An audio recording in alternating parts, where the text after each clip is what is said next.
Don't forget, you can reach the latest episode of Potomac Watch anytime. Just ask your smart speaker, play the Opinion Potomac Watch podcast. From the opinion pages of the Wall Street Journal, this is Potomac Watch. Welcome back. Bill, do you suppose that the appointment of the special counsel in this Hunter Biden matter, though, changes the context for it in the minds of the public, in the minds of voters, maybe in the minds of some members of the press corps? The president has dismissed this initially as, I had nothing to do with this. It's a family matter. And I mean, the tax and the gun charges have been sort of sold off as this is the president's ne'er-do-well son. And do you suppose that adding the appointment of the special counsel on top of what the whistleblowers have said, the testimony from Devin Archer, has given it a little bit more seriousness that will maybe cause some investigative journalists or some voters to think more seriously about what this says about the Biden family and President Biden? Well, so far, I mean, if the press does do that, does take another look and a serious look, it'll be contrary to everything they've done in the last 2 years. So I'm not holding my breath. I do think it adds, you make a point. People say it's really messy. There's something there. It's not just a Republican thing because the special counsel is appointed by Garland. So they're thinking it's serious enough to look into. It can't be just dismissed the way Joe Biden has. And I'd like to see it change, but I don't know it's going to change the people that have been defending it all along. Remember, it's not just this investigation. It goes back to the beginning when Hunter's laptop was found and people were claiming Russia collusion and stuff. A lot of people are invested in the president's innocence and Hunter's innocence. And I don't see them admitting their fault very soon, including the 51 officials that told us his laptop was Russian disinformation. Kim, do you agree with that assessment? And what about the prospect of a Hunter Biden trial? So this is from the filing by the Justice Department on Friday. It says, following additional negotiations, the parties are at an impasse and are not in agreement on either a plea agreement or a diversion agreement. And so that suggests that we may have an indictment filed against Hunter Biden. We may have ongoing negotiations about a plea deal or something potentially going to a trial. But that strikes me as definitely not in the president's interest. And whether or not there's information that would surface as a part of that trial related to these payments that came into the Biden family from overseas or not, it certainly, again, I think raises the salience of these conversations in the minds of the public and in voters at a pretty inconvenient time for the president, perhaps. Yeah, as I noted before, there shouldn't be any reason that David Weiss can't file charges almost immediately. What we know from the whistleblower documents is that they had a pretty robust charging sheet, which was very specific about the types of felonies that they wanted to charge Hunter with, especially related to his tax crimes. Unfortunately, at least I think for 1 or maybe even 2 years, the statute of limitations has now expired precisely because David Weiss's team cooled its heels for so long and took so long to do this investigation. That was frustration of the whistleblowers. But he's also going to be hitting up against other statutes of limitations, and he's going to need to do one of two things. You can ask that limitation be told, which essentially keeps it open so that they can file charges later if they need to, or he could move ahead pretty quickly, I think, because, again, this is a case that was ready to go. And were it not, according to the whistleblowers, for political interference, it would have already been underway. And I agree. I think that could certainly provide for some, ongoing news headlines in ways that would not be great for Joe Biden. I don't know that you'd necessarily get a lot out of the trial in terms of other issues like Joe Biden's involvement or the shell companies, only because it's going to be prosecutors who are asking the questions of people up on the bench. They don't necessarily have an interest in going there if they're not bringing a case on that subject yet.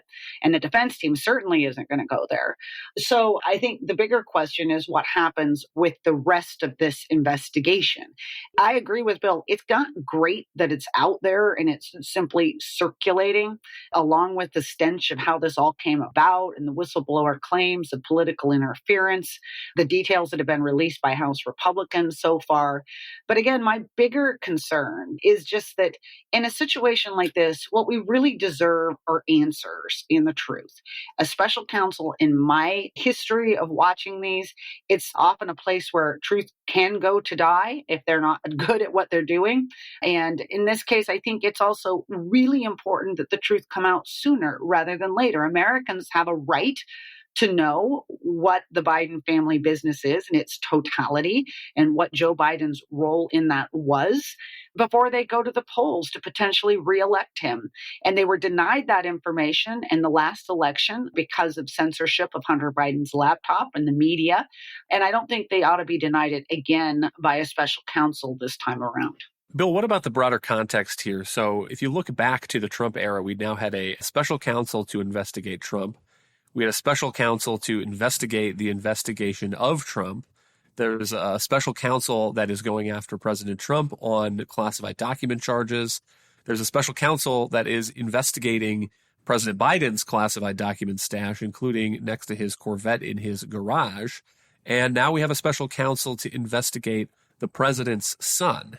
And it does seem like in the last few years, Washington has gotten a little bit special counsel wild. Yeah, Kyle, I feel about the special counsel the way I feel about the designated hitter in Major League Baseball. I mean, it's really obscene. And in this case, I think it's extra constitutional, but it goes outside the system. And once you go down that path, the temptation is to keep going down that path. And that also erodes public confidence. Some of these investigations, the Justice Department could carry out and should carry out. And if they don't, they'll pay a political price. But I don't think the special counsels have improved our political situation in Washington, boosted trust in government, and ensured justice. I think you can make a good case that they've done just the opposite. Kim, we'll give you the last word, but do you agree with that? I mean, Republicans argued against the independent counsel statute for similar reasons, and that statute was allowed to expire finally after both Republicans and Democrats had gotten a taste of that. And so perhaps we will come out of this with Republicans and Democrats having a meeting of the minds on the idea of special counsels, and the wisdom of that is similar to the way that they did in the 1990s on independent counsels. Well, I'd go even farther. I would argue that special counsels are simply I agree with everything Bill said about special counsels and the problems of special counsels, but I think that they are a symptom of a bigger problem, which is a politicized Department of Justice. And we used to have a Department of Justice that had grown-ups in it who tread very, very carefully when it came to any investigations of political figures. Not that they wanted to give people a pass on really obvious crimes, and those were the ones they went after, right? Fraud, insider trading, bribery, things where you could follow the money, you had a rock solid case, and then you were rooting out actual real corruption in Washington. That standard has been diminished. And I really think that Merrick Garland deserves a lot of fault for the last three special counsels we've had, okay? Because they threw those guardrails out. He decided to appoint Jack Smith to go after President Trump on a documents dispute, which has now sprawled out into, I think, some pretty elastic charges so that they could go after him on January 6th. Because he named Jack Smith as that prosecutor in the Trump classified documents case, it all but obliged him to then name a special counsel for Joe Biden's classified documents case. And given all the cries of unequal justice, he's now been obliged to name a prosecutor for Hunter Biden as well, too. We need a Justice Department that is stepped back from a lot of these cases and really makes better judgments about whether or not they should be pursuing these things at all, given how divisive they are in the country, and given how far, I think the other thing that often gets missed in all this is what a distraction it is for the Department of Justice otherwise too, and a use of its resources and taxpayer dollars, and distracting it from its real mission of going after people who are very bad individuals committing crimes in this country. Thank you, Kim and Bill. Thank you all for listening. You can email us at pwpodcast@wsj.com. If you like the show, please hit that subscribe button, and we'll be back next week with another edition of Potomac Watch.